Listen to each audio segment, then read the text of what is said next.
ओडिशा लोक मानकर भारी प्रिय पखाल से आम घर बुली बुली देखिलु दही छुंक पखाल। आम भाई मैंने सब गाड़ी रखिकी हेलमेट रखरे कले रेडी हेले आ होटल भितर को एंट्री माइले। आ एंट्री मारला पर देखिला भाई होटल पूरा खाली खाली आम माने अच्छे ना कई ना। मसला पांपड़टा जिते टेबल पर थुआ भाई आम चूना मारिकी फाड़े खाईदे। जिते आम देखीदेलु सी मुहटा लुचेक मजा मस्ती पर आसीगला आम पखाल भात।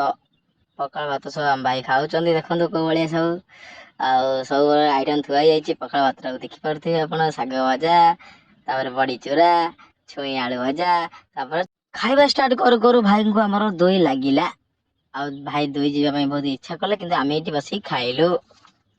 आ खाइबार तो आम सब हूँ माहिरी जी जोटा पारा खाली चोबे दे चलला। भाई आमर भावुंट कौन खाइबे भाविला भितर आम आसी आसी पहुँचीगला कौन मिठा राबिड़ी।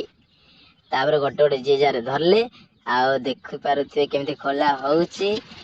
खोलिला पर भाई आमर स्टार्ट कले सुमन भाई राबिड़ी खाऊ खाऊ हांडी हो गला खाली।